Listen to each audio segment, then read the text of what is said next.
My best friend wanted her husband to father my children, so I ghosted her. You're not my dad. I, 31 female, have a friend, 32 female, who we'll call Z. For background, Z and I have been extremely close since elementary school, to the point we called each other sisters, and our fathers worked together for years before that. Needless to say, I was close with her family as well, and spent a lot of time with both her parents and her siblings, as well as her grandparents.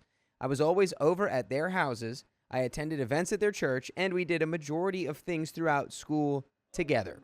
By the way, this comes from user Persephone's Pearls on the TwoHotTakes subreddit, and if you want to submit your own stories, go to the r/okstorytime subreddit. I'm Dakota. I'm Carly. And I'm Keon. And OP says, in high school, Z met her now husband, who we'll call Jay. Jay was a couple years ahead of us, and they spent a lot of time together, and soon her entire world revolved around him. Her priorities completely shifted. She changed, and I wasn't sure if it was for the better. I felt a bit off around him and uncomfortable, and voiced my concern at one point, but quickly backed off. I thought perhaps I was just jealous. My antisocial, introverted side was popping out, or something equally ridiculous. I wanted Z to be happy, and I didn't want to lose the friendship, so I made an effort to get to know and be friendly with Jay, though I still kept a little bit of distance. Fast forward a bit, Z gets pregnant with Jay's baby our junior year of high school, and marries him right out of high school. I should probably mention Z's family is super religious, as that plays a role in all of this. They settle into married life and have another kid. Around this time, I go through some traumatic crap. My life completely falls apart, and one of the first people I tell is Z. I stay with her and her family for a bit, including Jay, until I get back up on my feet. Months later, after I had left, Z comes to me and asks to talk. Of course I say yes. We're 18 and 19 now. She tells me she'd talked to her husband, and they both wanted to help me learn to trust men again. And we're going to do that really smart and not at all like what the title said, to re-earn that trust. Right? Right? If this is going where it's supposedly going, you're crazy, dude. I was going to say, we know where it's going. You're crazy for that, dude. This throws me off because I'd told her in confidence, and she was one of only maybe 3 people total I had told. She thinks her husband would be the best for that job, as I knew him and trusted him, which I didn't really, but I couldn't tell her that. When I asked Z what she meant, she said she thought I should have spicy sleep with Jay so I could learn to trust men again. Mentally, I'm going, what the literal F, but I just ask her if she's serious, and she can't possibly be suggesting I have an affair with her husband. She doubles down, saying she's been so worried about me, and I obviously wasn't doing well. I really wasn't.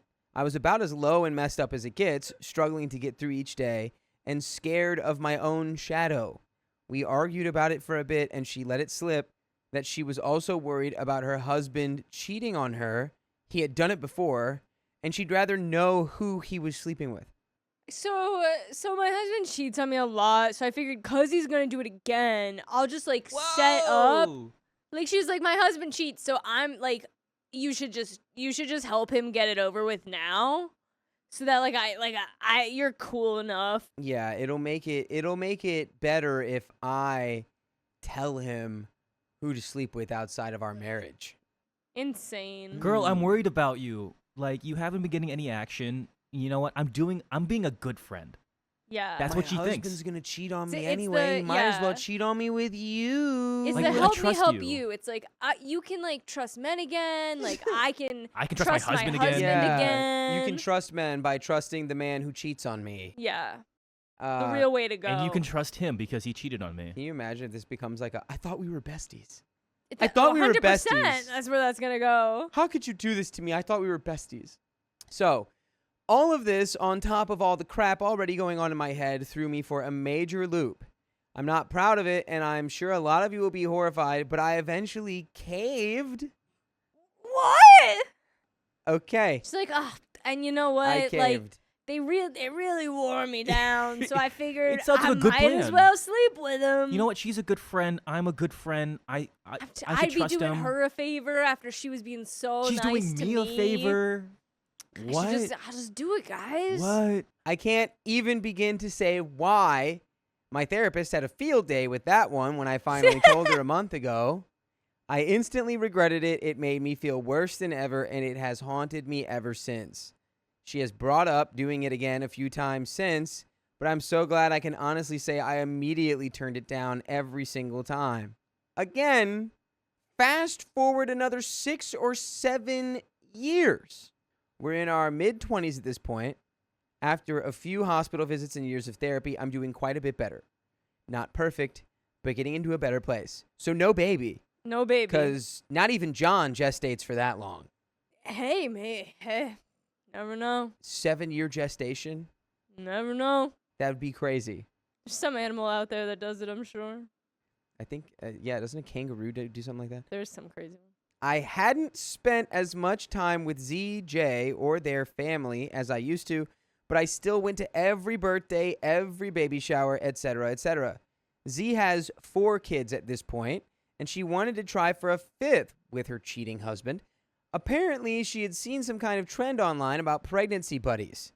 Basically, women getting pregnant at the same time with babies and doing all kinds of stuff together like joint baby showers, birth announcements, classes, shopping, etc. Z thought this was the best thing ever, and knowing I had talked in the past about wanting kids and a family of my own someday, came to me saying she wanted me to be her pregnancy buddy. I really didn't want to destroy our friendship, so I tried somewhat calmly explaining why that wouldn't be a good idea. I wasn't in a relationship, I wouldn't agree to being knocked up by a random stranger, and I wasn't in a place financially or mentally to properly support a child. It wouldn't be fair to the kid to bring it into the world when I wasn't ready for it. She insisted everything would work out, and I couldn't wait for everything to be perfect, or I'd never have any kids. Dang. Sorry, I don't mean to be that guy, but I'm not going to take my pregnancy timing advice from the girl who got pregnant in high school. Not good timing. Who just lets her husband cheat on her. Not good timing. Lets your husband cheat on you. Uses him as some kind of, I don't even know. It's too much. You're not going to do it, right? And you realize you can just go, nah, I don't want to do that. You go, hey, that's And kind of she can silly, go, goofy of yep, you. Yep. And you go, I heard you. Still not going to do it. Z said I could get money from the government for any babies I had. And I wouldn't have to get pregnant by a stranger since Jay had already offered. Oh, how nice of Jay. Yeah. Remember when she turned him down the last time and said, hey, I don't want to do that again? Why are we asking? Also, he could be a present active father in the child's life. Or he and Z would adopt the baby if I didn't want it. I really tried explaining to her everything wrong with this plan. You don't have to do that. You just say no. First, how could she think I'd give up a baby? She more than anyone knew how much I always wanted kids. Second, how the F would we explain any of this to either of our families or all the kids involved?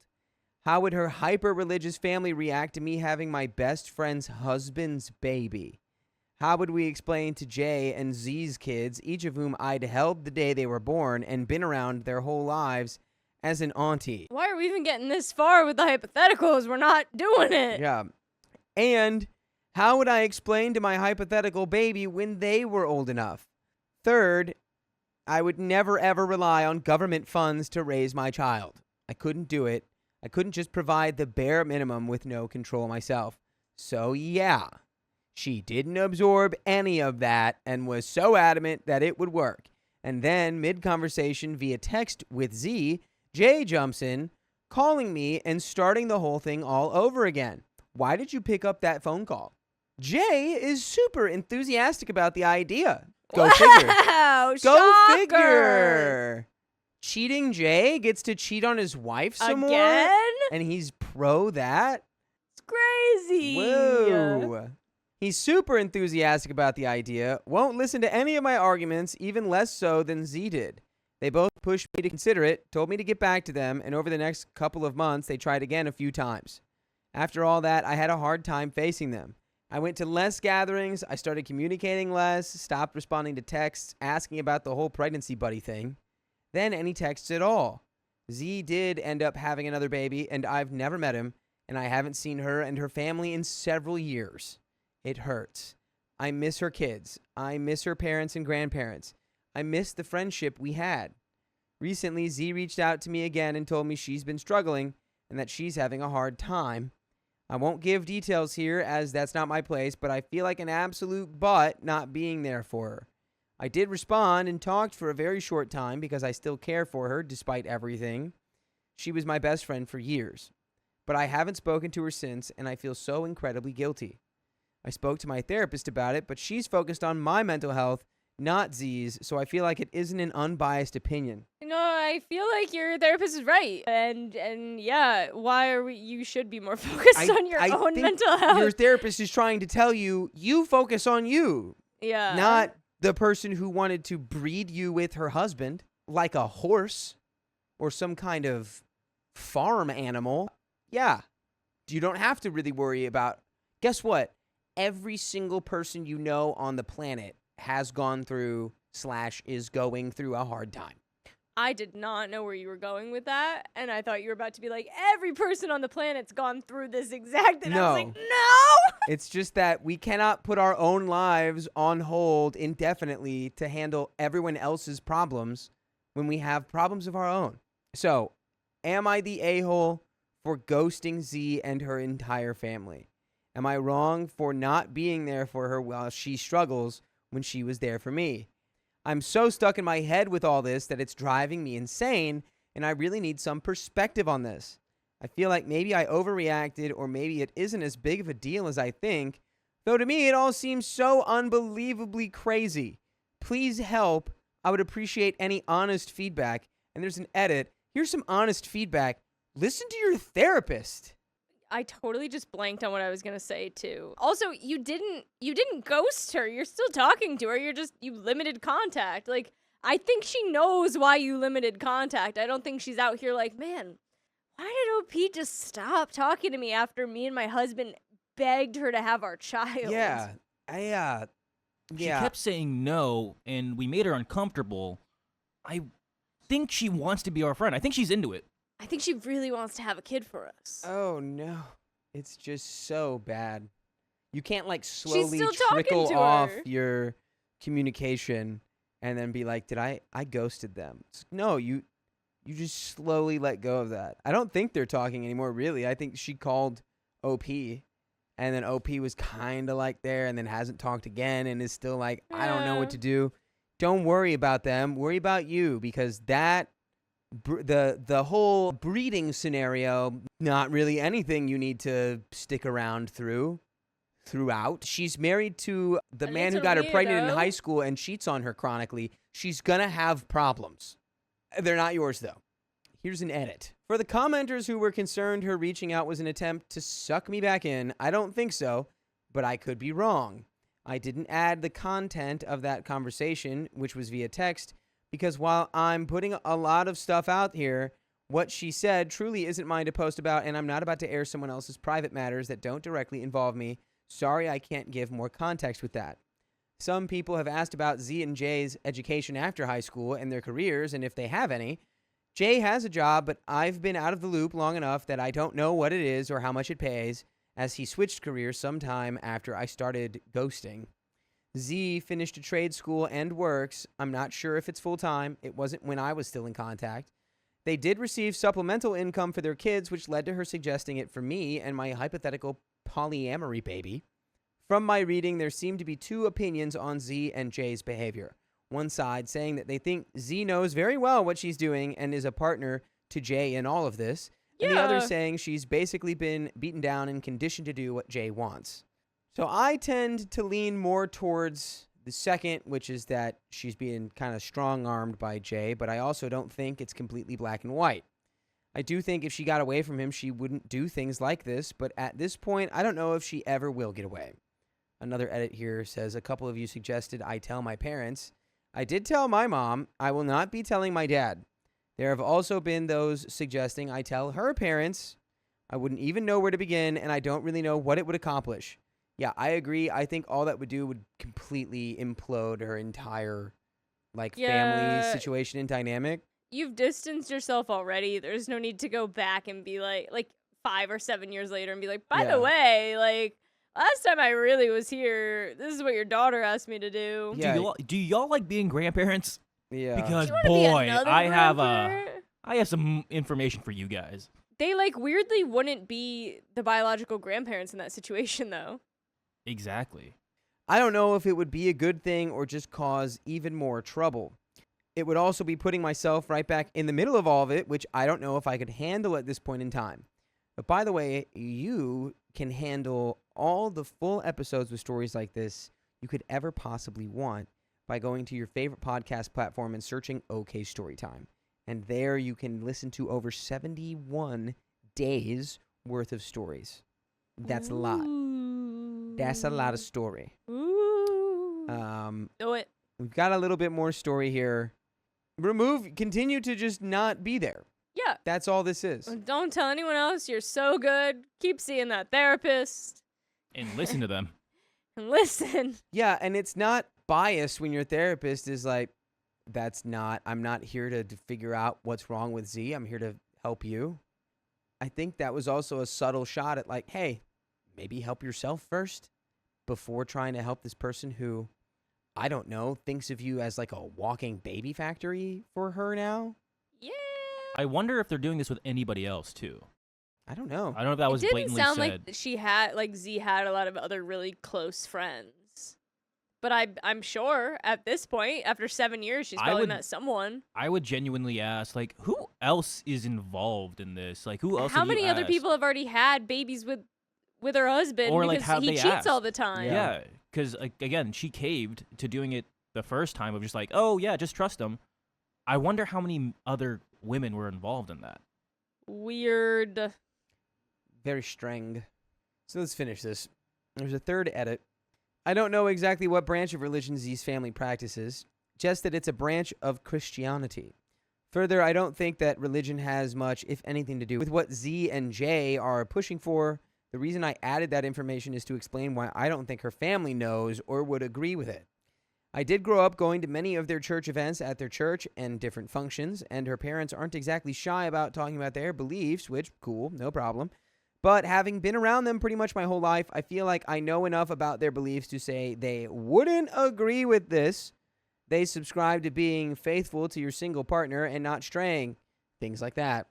Also, the whole no spicy sleep before marriage. But I don't believe Z paid attention to that part. And that is the end of that story. My friend felt like she had an affair with me because I always comforted her. Should have been more rude to your friend, dude. Don't know what to say.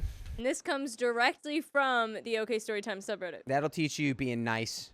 And we do have a trigger warning for emotional abuse. Casey, fake name, was a friend from high school who I reconnected with as adults after falling out of contact during my online classes.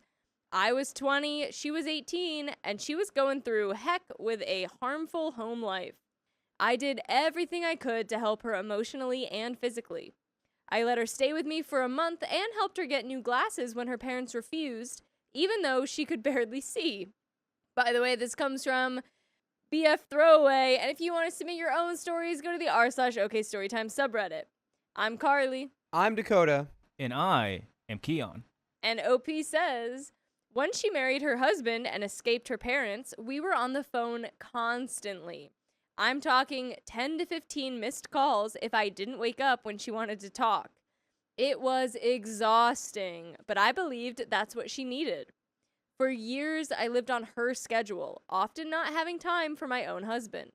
Her working hours were the only time I was alone until she went to bed. Every phone call was negative, constant venting about how awful her husband was, how crappy her life was. He couldn't cook scrambled eggs, wouldn't help with chores, was inconsiderate in countless ways. Couldn't cook scrambled eggs. Yeah, that'd be really hard to mess up, I feel like. That's you choose to not be able to cook scrambled eggs. I could cook scrambled eggs when I was 8. You just throw an egg in a pan and it stays there until you take it out of the pan Until it and gets you've fluffy. got scrambled eggs. Normal venting stuff, but the sheer volume made it abnormal. For years, this continued. I was rarely called with good news or just to hang out. It was always to dump her stress and emotions on me. I let it happen despite how it was affecting me. I felt bogged down by her stress, anxious about her anxiety, and responsible for her emotions. Eventually, Casey mentioned venting about me to another friend and said she was trauma bonded to me. That made me uncomfortable because it wasn't mutual. I just wanted to be a good friend, thinking that meant being available day and night. She complained about my ADHD and how I'd ask her to repeat things sometimes. So I exhausted myself masking my symptoms. She got upset that I wasn't a big texter, so I set alarms to wake up earlier just to message her first. Why? Also, your grandma's calling you out. Call me out. Call me right. Yeah, she's calling you out. Hi, Grandma. Hi, Nana. Hi, Nana. Hi. I think we're both right, to be clear. Anyway, it's let's probably just a keep regional going. thing too, but I'd never heard it. The whole time I kept thinking, is this how friendship is supposed to be? My best friend and I text casually, but she'd never get upset over missed messages or delayed responses. Then came the conversation that changed everything. She was venting about her husband again, mentioning their relationship was getting bad and might end in divorce. Then she said she was getting the emotional support from me that she should be getting from her husband and felt like she was almost having an emotional affair. That made me feel gross. I'd never felt that way. I just didn't want her to feel alone. My husband was incredibly uncomfortable hearing this. She talked constantly about feeling alone. I'd neglected my own needs, thinking she needed that extra support. Until that conversation, I believed her husband was supporting her, and what I provided was just additional help. Instead, I felt used, like an emotional homewrecker. After discussing it with my husband, I decided I needed boundaries. I started treating her like every other friend. I put her clearly in the friend box with no weird blurry lines. I wasn't on the phone daily anymore. I muted my phone so she couldn't wake me up with multiple calls. I'd still call when she really needed it or to hang out, but not constantly. Creating this space allowed me to care for myself emotionally and physically in ways I didn't realize I needed. I made new friends and tried integrating friend groups, but she didn't like them. She got offended that I only invited her to group hangouts and told me she wanted one-on-one time. She felt like she was begging for my attention. That was about a year ago. I told her I would try to change, and I was working on it while maintaining my boundaries, but then my life exploded. My international move went catastrophically wrong.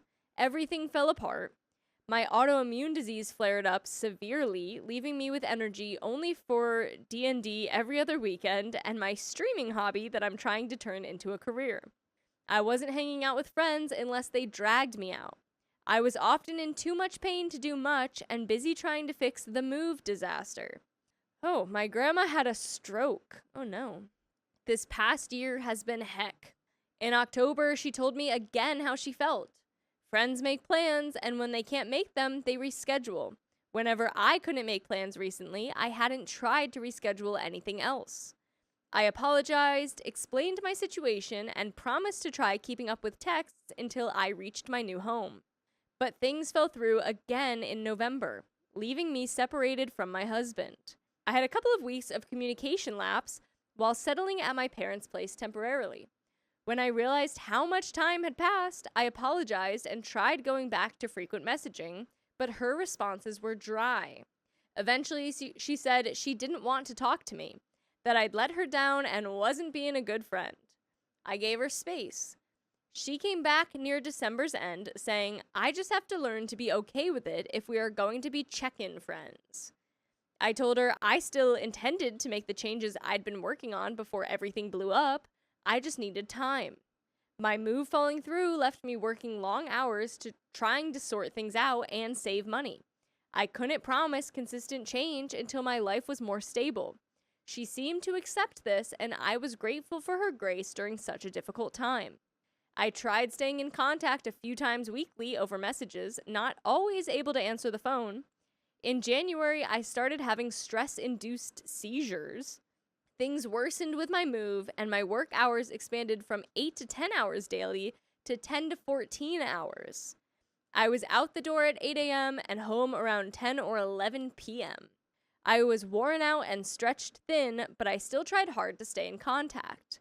It wasn't perfect. I'd frequently take a couple days to respond to texts, and I know that was hurtful. In May, she called saying she was trying to join the military. I was immediately concerned because she had bad mental health and a rocky relationship with her husband. My husband is military, which is why this move has gone so sideways. Military life is incredibly stressful. When things go wrong, they go very wrong, and the government doesn't help its soldiers much. We spent an entire year getting half paychecks because of government screw-ups.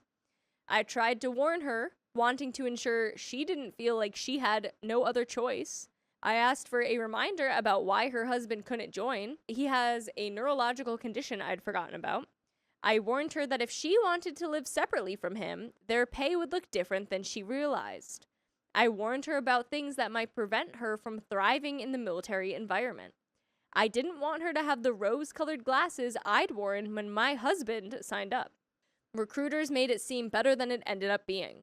I got blindsided by how bad it could really be. I give this same speech to anyone considering military service, including my little brother, and she knew this. I also brought up how her husband had acted before, suggesting that those issues on top of military life stress could become overwhelming. She reassured me that they'd had many conversations about those things.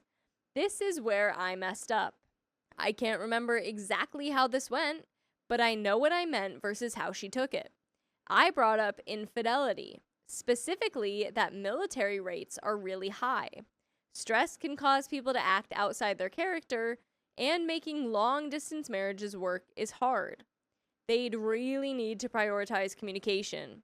I brought this up because nearly every problem she'd vented about regarding him centered around communication issues. She took it as me saying he'd cheat on her if she didn't keep him under her thumb. That's not what I meant at all, but I can see exactly why it came across that way. I'm punting myself because how didn't I see it getting interpreted badly? I was in the middle of my fourth 12-hour shift that week and wasn't using my brain. I didn't need to bring that up, but I did because of things I'd watched people I cared about go through. The road to heck is paved with good intentions. We fell out of contact afterward, and I didn't put two and two together. I had no idea she was upset with me. She messaged me on my birthday, and when a stressful event came up in her life, I reached out to check on her and offer support. Despite still working long hours, I didn't want her feeling alone. She ghosted me. I reached out after a few weeks, apologized that the move was taking so long, thanked her for her grace, and said I'd understand if she couldn't handle waiting any longer. The tone of this conversation being like she's like a long-distance relationship partner is crazy. Like, you have a husband. I'm surprised we're still talking to this lady. Yeah, like, we don't have to, we're working so hard, we're getting seizures, and we're still trying to make time for this. For someone who, like, no matter what you do, she's still getting mad at you. So why are we like? Yeah, at this point, it sounds like actually a job. value you at all. Yeah, it's like it sounds like a job to be her friend. Which she doesn't care. Yeah, which it shouldn't be. Still ghosted. Yesterday, after 2 months of radio silence, I reached out asking her to please tell me if she didn't want to be friends anymore. I feel like the 2 months of radio silence is your answer. I said I'd understand considering everything and just wanted a yes or no so I could grieve the friendship if needed. She blew up about our last conversation, how she'd come to me for support and I'd discouraged her from joining. She brought up what I'd said about military strain on relationships. She was quoting me, but not directly. Everything was her interpretation of my words, not what I actually said. She told me she was embarrassed that she'd ever begged for my attention, saying she'd begged for even one phone call per week or month and that I wasn't being a real friend. The gist was that making time shouldn't have been difficult because I should have wanted to. Then she said she didn't want to be friends anymore, wished me the best, whether that meant divorcing my husband or expanding my family, and blocked me everywhere. I wanted to clear up what I'd meant and apologize for not thinking before speaking, but never got the chance. Don't need to do that because that's what you didn't, like you said, that was just her interpretation of all the stuff that you said. You're like, I would tell this to any person the exact same way. I'd be like, are you sure? Because they told me a lot of stuff that didn't happen. And it's hard. I've been having seizures. It's so hard. Right. Your friend really wanted you to, like, put her before your own health, your own marriage, and, like, all your stuff. It's crazy. It's just crazy also that this all started. And then she said, she told your friend, she's like, yeah, we're trauma bonded.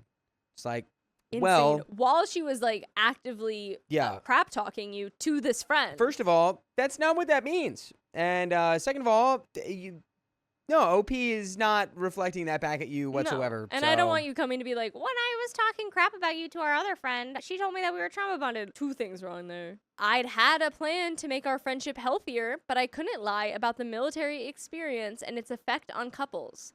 My own marriage was rocky for a while because we weren't handling the stress well.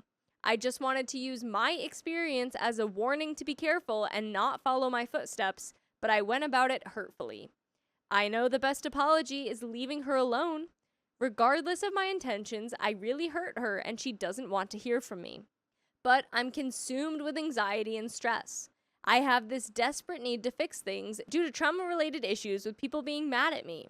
I know I have to get over this feeling. She never owed me anything, not grace or patience, and I was truly grateful when she offered it in December. Girl, I don't know, she kind of did, though. You were doing a lot for her. It's the nice thing to do. But part of me feels angry because I never would have treated her this way. I would have been understanding and tried to help. If she said something hurtful about my partner, I wouldn't have waited 4 months without communicating the problem, then thrown away a nearly 10-year friendship without giving her a chance to respond. Is that just because I'm a pushover?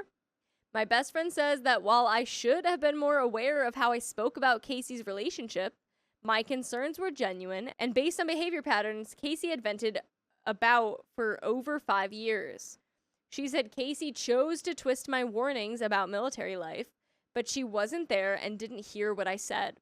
I can only remember what I was trying to convey and bits and pieces. I know for certain I didn't say her husband was forcing her to join, though she claimed I did. My best friend has never liked this ex-friend and wanted to tear into her, but I've always stopped her because I loved Casey.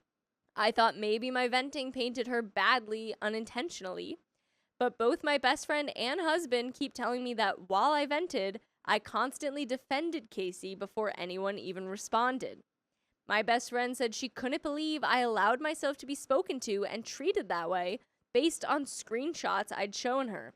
Both she and my husband say I underreacted for years to Casey's behavior, with my husband pointing out the strain she put on every relationship I had, including our marriage. Dang, By nice the job, way, husband. We'll never put a strain on you if you go listen to full episodes with stories just like this. Go to Spotify, Apple Podcasts, iHeartRadio, your favorite podcast app, and search OK Storytime. There's a little bit left. Yeah, she's literally just been a strain on your whole life. Yeah. And it's like, you could call that a 10-year friendship, but I'd call it more like, I don't know, like a 10-year job, like a 10-year... you did, yeah, I know you were like, military life, you don't like it, but it's like you did a tour being that girl's friend all that time and just being dumped on constantly. It's insane the amount that you did for her, just for her to be like, you're never there for me and you stink. You told me I shouldn't join the military because it might make my relationship with my husband worse. How dare you say I'm a bad partner to my husband? It's like, not what I said. Yeah. Not what I said. But we got a little bit more. There is a voice in my head saying I must have exaggerated or stretched the truth, which is why they're so angry at her. But they keep telling me they saw the texts, that this is based on her words, not mine. I can't get it out of my head. I'm struggling to see where else I went wrong besides mentioning infidelity. I know that was out of line, and I apologized directly to her husband. I know I'm autistic and my logic may come across as rude. I usually try to sugarcoat things to avoid being hurtful, but this doesn't seem about how I said it, rather that I said it at all. Should I not have brought up that behavior pattern? Should I not have used my experience as a warning?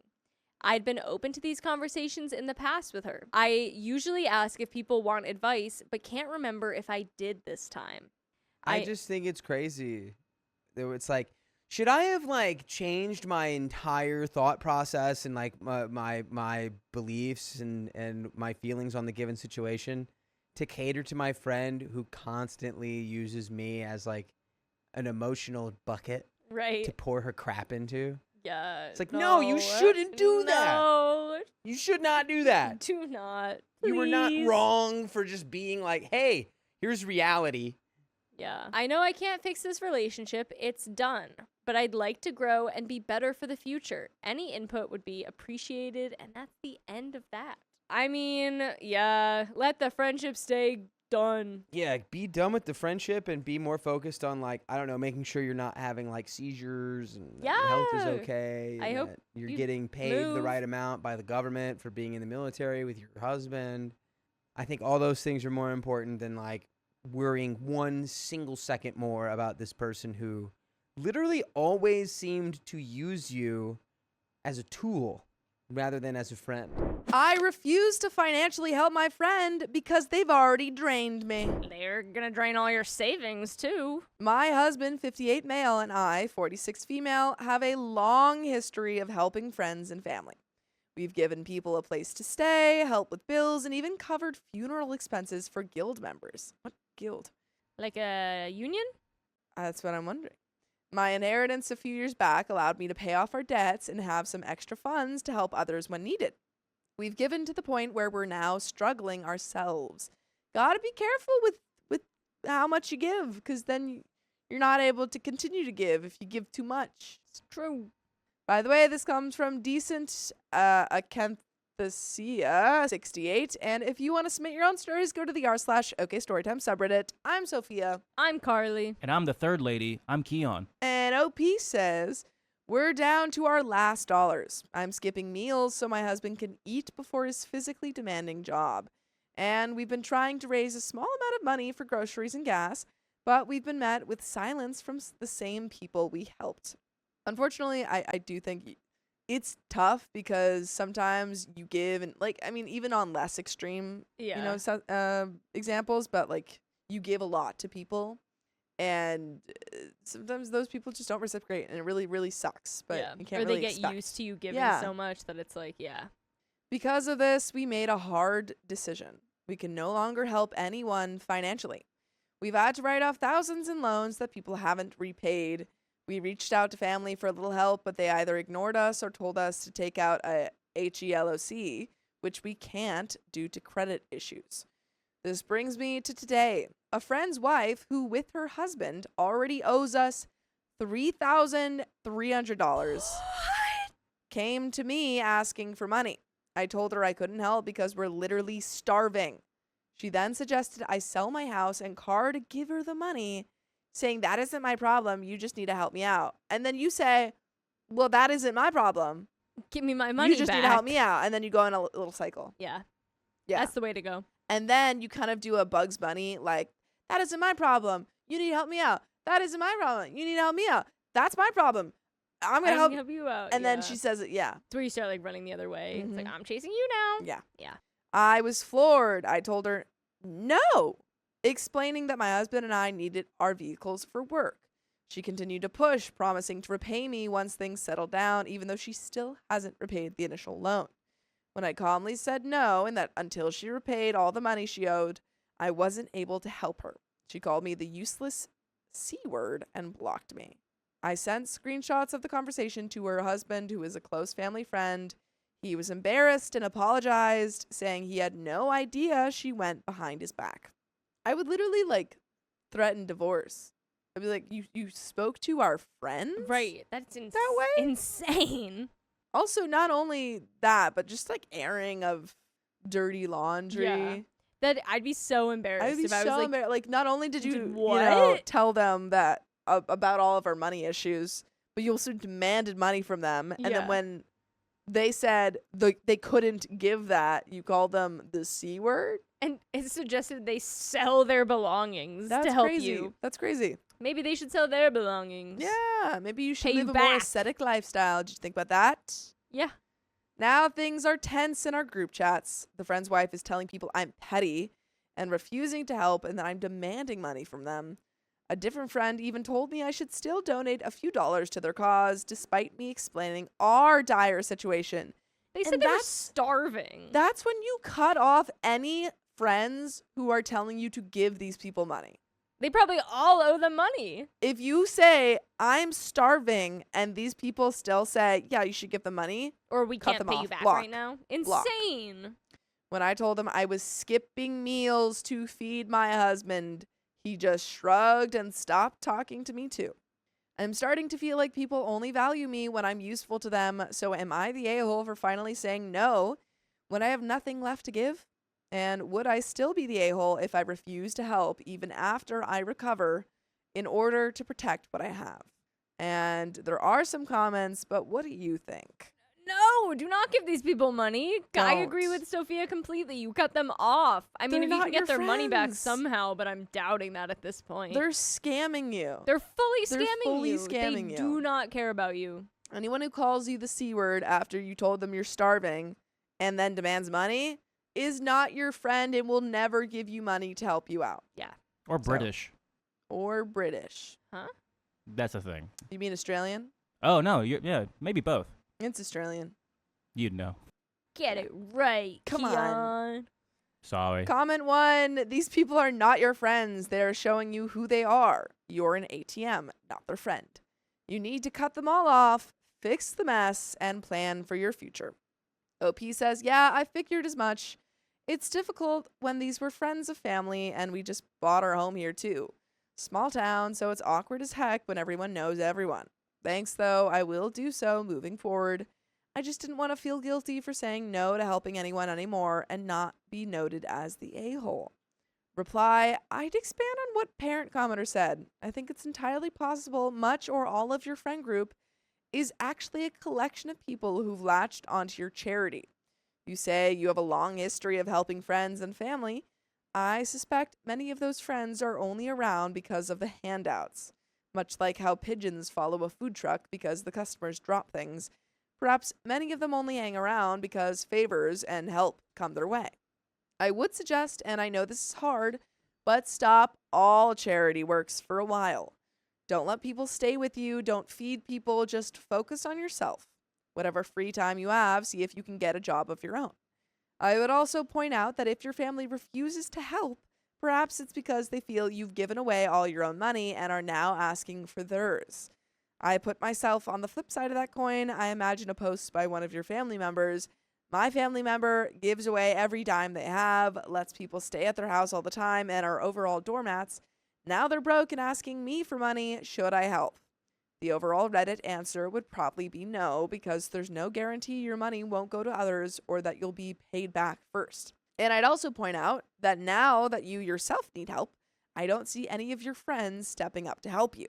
That should speak volumes to you. Comment 2 says, when you get your finances in order, I hope you remember how none of them helped you while you were literally starving, and finally stop throwing money away to people who are not your friends at the expense of yourselves.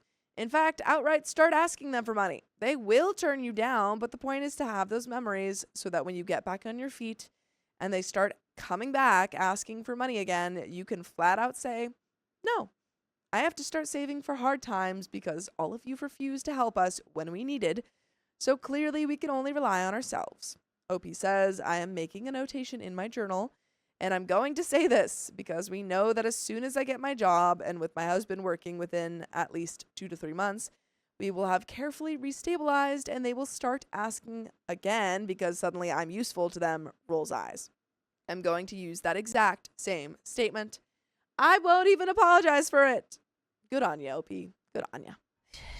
You've learned. Yeah, she's learning. Yeah. She's getting there. Yeah. Comment 3 says, not the a-hole. Cut every single entitled leech off. Why don't they sell their own house? F them. OP says they can't sell their home, they rent. Even so, OP, that's not what that comment meant. Mm-mm. But I totally get where you're going with that. I'm in the process of setting healthier boundaries and learning to say no without being clowns, but also to not feel guilty and not let people make me feel guilty for saying no. As for the guild on WOW, anyone know World what of that is? Warcraft? That's what I was thinking, Was it World of Warcraft? but that doesn't really make sense It's to World me. of, I mean, no, you can have guilds on Yeah, WoW. you can have guilds in games. I know, but I'm just wondering why They're they're paying for other people's. yeah, gaming that's what I'm stuff. wondering. I understand that you can have guilds. It's probably one of like I'm paying for people to be able to play the game with me kind of thing. Would Yeah. be my guess. Probably Okay. cosmetics on WoW. Informed the guild master that I was no longer able to support the guild and have withdrawn. The result was pretty much what I expected. A lot of name calling on the GM side. Yep, I guess it is World of Warcraft. As was the case with my friend's wife. But I feel better at this point, knowing that I'm not the a-hole for saying no because of limitations. Moving forward, I'm going to be more guarded with my resources, and I'm going to place limitations on that. I worked hard for my home and my resources, and I should not be made to feel bad if I choose not to share those resources with those who refuse to pay me back.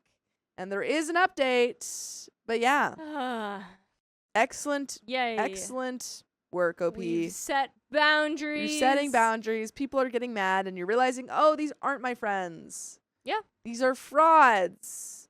Yeah, Amanda K's like, how are you going to pay for World of Warcraft and not eat? That's what I'm confused about.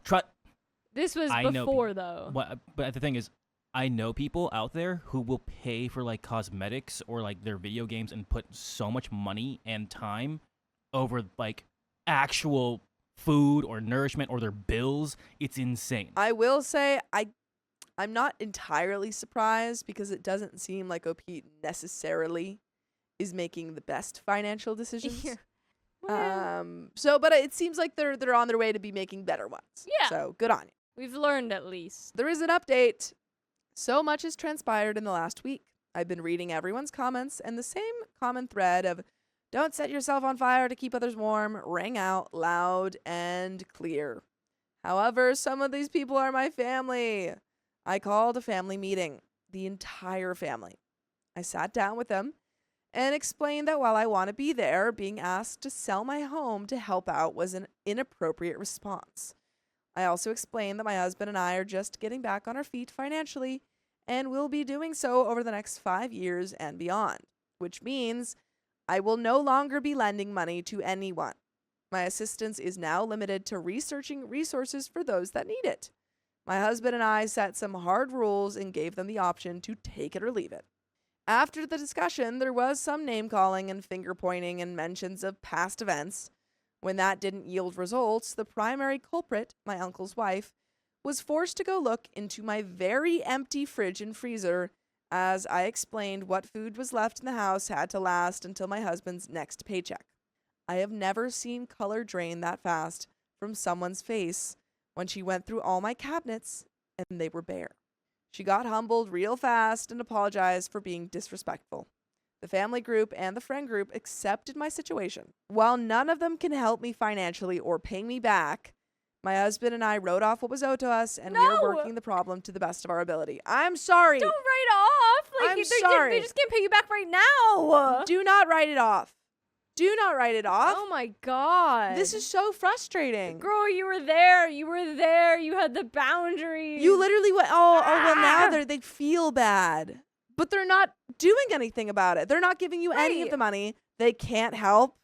They can't pay you back. They can't buy you a meal. Come on. I'm sorry. They can't give you any food. Are they starving too? That's ridiculous. They've nothing about them has changed. They've learned nothing.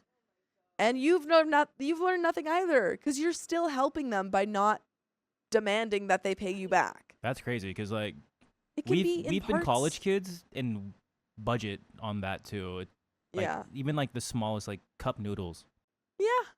Like I know it Yeah. sucks. It's not healthy, but it's something to at least put in your stomach. Yeah, Literally. you can go buy them a anything. big thing of cup of noodles, I mean, ramen. like, all of the food drives Yeah, you that used to too. do as a kid. Like there's beans, there's things that are like cheap that you can give to Yeah. people. But Nothing is crazy. yeah, no, that's absolutely insane. And OP, you're still helping them. Yeah. So start demanding if they say, "Oh, I don't have $3,000." Start saying, "Okay, Okay, $10 a week Yeah. till you pay it off. We're gonna start a payment plan." Yeah. My husband started his new job that pays weekly, and I was accepted into a position at a really nice school about 20 minutes from home. It's going to be a long struggle and climb, but we'll be okay eventually. I don't like blocking friends or family without first seeing if they're going to actually act like friends and family or be pricks, and they are at least being understanding. They have taken to making sure we are okay mentally and emotionally while we adjust to the new paradigm in life in our new home. We've been asked to come back to the D&D group, and since that's a free weekly game night as well as Sunday's game night with extra family, things are better. As for my uncle's wife, she got into a world of trouble with her friends and with my uncle. As a favor, I helped them sit down and do a solid budget plan using the information. Did you budget your money while you were at it?